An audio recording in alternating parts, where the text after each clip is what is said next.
देश के एक कोने में बसा है एक छोटा सा गांव। नाम है खुशीगुम गांव।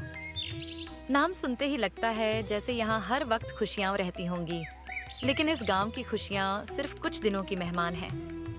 यहाँ अजीब नियम चलता है। एक हफ्ता ऐसा आता है जब हर चेहरा खिला खिला रहता है, हर काम में मुनाफा होता है, और अगले ही हफ्ते वही हंसी, वही रौनक जैसे हवा हो जाती है।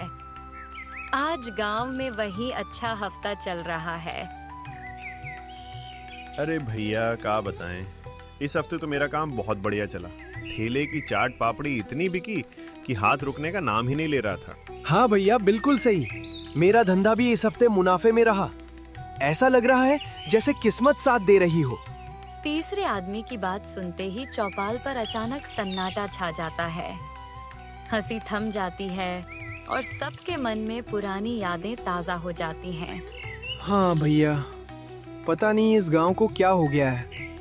एक हफ्ता तो राजा जैसी जिंदगी और दूसरा हफ्ता भिखारी जैसी हालत। उसी समय चौपाल की ओर एक बुजुर्ग आते हैं। चेहरे पर उम्र की लकीरें हैं और आंखों में सालों का अनुभव। बच्चों, तुम सब अभी 25-25 साल के हो। मैं 70 साल का हो चुका हूँ। ये सब मैं बचपन से देखता आ रहा हूँ। काका जी, आपको तो सब पता होगा। आखिर ऐसा होता क्यों है? भगवान जाने बेटा, मुझे भी पूरा सच नहीं पता। बस इतना जानता हूँ कि इस गांव पर कोई न कोई साया जरूर है।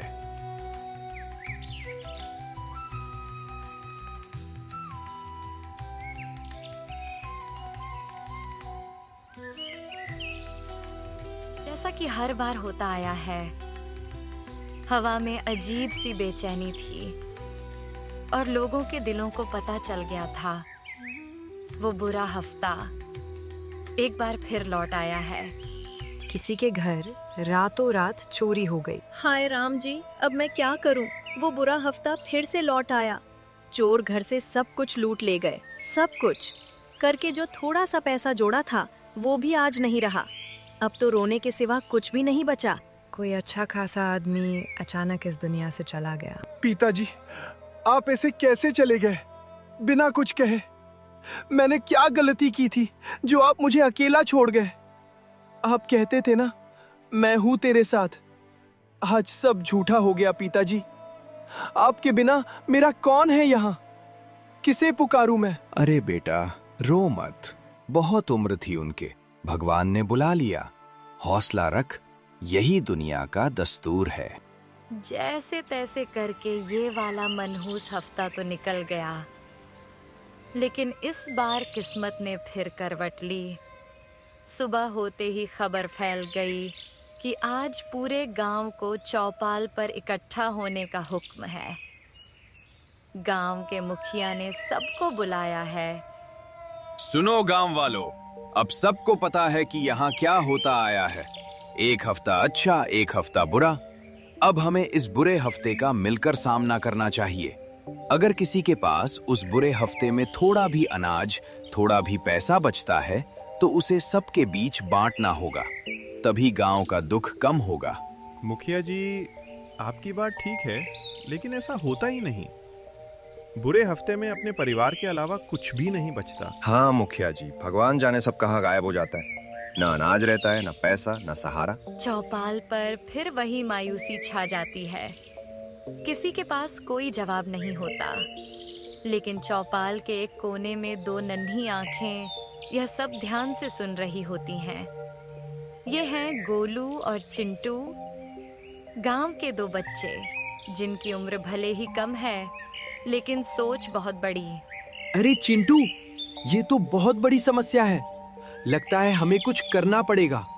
इस राज का पता लगाना ही होगा। अरे तू पागल है क्या? आज तक इस गांव को इस राज का पता नहीं चला। हम क्या कर लेंगे?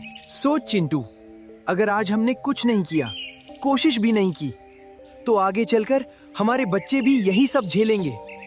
क्या हम यही चाहेंगे? गोलू की बात सीधे चिंटू के दिल में उतर जाती है।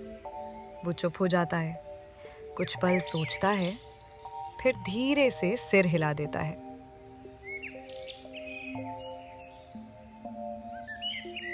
अगली सुबह खुशी गुम गांव की गलियां अभी पूरी तरह जागी नहीं थी।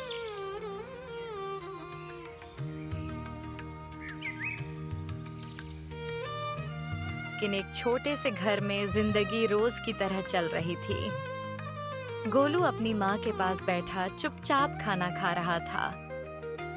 माँ की आंखों में चिंता थी, लेकिन आवाज में हिम्मत। बेटा गोलू, तुम्हें मालूम है हमारे गांव की हालत कैसी है? ऊपर से तुम्हारे सिर पर तुम्हारे बाबूजी का हाथ भी नहीं है। मैं मजदूरी करके कमाती हूँ और तुम्हें पढ़ाती हूँ। तुम मन लगाकर पढ़ना, इस गांव से बाहर जाना और बहुत बड़ा अफसर बनना। हाँ माँ, मैं ऐसा ही करूँगा। और सिर्फ खुद के लिए नहीं, पूरे गांव को इस हालात से बाहर ले जाऊंगा। मेरा प्यारा बच्चा।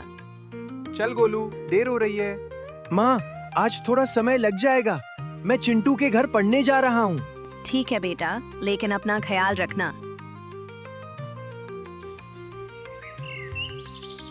दोनों बच्चे घर से निकल पड़ते हैं। कच्चे रास्ते पर चलते हुए गोलू अचानक रुकता है।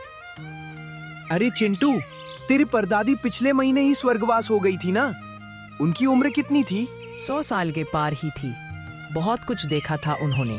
तो क्या उन्होंने कभी इस गांव के बारे में कुछ बताया? नहीं यार, लेकिन एक बात हमेशा कहती थी, गांव का जो पुराना कुआं है ना, वो इस गांव के बारे में सब कुछ जानता है।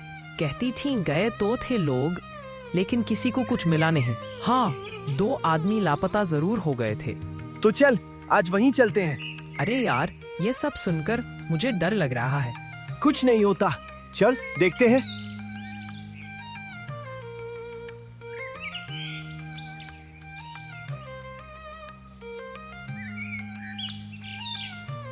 कुछ देर बाद दोनों बच्चे उस पुराने कुएं के पास पहुंच जाते हैं। कुआं गहरा है, पुराना है और अजीब तरह से खामोश। कभी गोलू उसमें पत्थर फेंकता है, कभी चिंटू झांक कर देखता है, लेकिन कुछ भी नहीं होता। चल यार, यहाँ कुछ नहीं है। मुझे सच में डर लग रहा है। हाँ, पर ये कुआं बहुत सुंदर है। इतना कहते ही धरती हिलती है और कुएं के अंदर से एक भयानक राक्षस बाहर निकल आता है। दोनों जान बचाकर भागने लगते हैं। डरो मत, रुको, मैं तुम्हें कुछ नहीं कहूंगा। रुको, मैं तुम्हें कुछ नहीं कहूंगा, क्योंकि मैं इस गांव का रक्षक हूँ। जो 1 हफ्ता इस गांव में खुशी रहती है ना, वो मेरी वजह से रहती है। अच्छा, तो ये सब तुम्हारी वजह से है? झूठ बोल रहे हो। खुशी हमारी मेहनत से आती है और दुख तुम लाते हो। नहीं, तुम गलत समझ रहे हो। मैं इस गांव में खुशी का कारण हूँ, दुख का नहीं। तो फिर ये सब क्यों होता है? क्योंकि इस गांव को एक शाप मिला हुआ है। अगर इस गांव पर शाप है, तो हमें पूरी सच्चाई जाननी है। बताओ, ये शाप क्या है?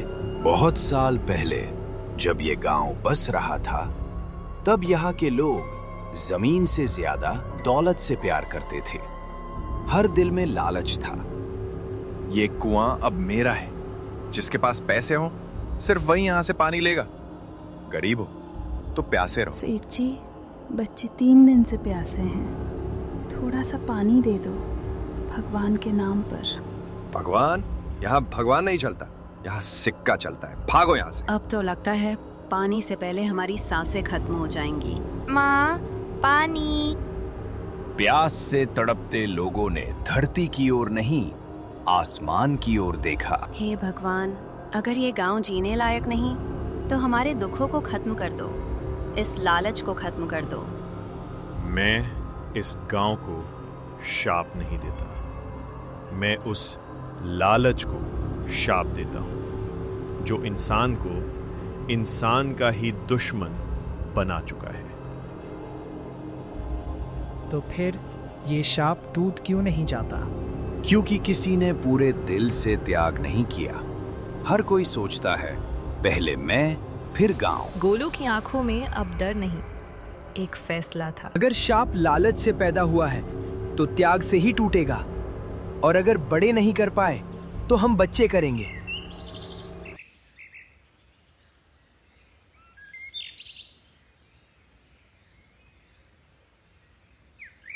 अगले दिन गांव में बुरा हफ्ता शुरू होता है, लेकिन इस बार कुछ अलग होने वाला था।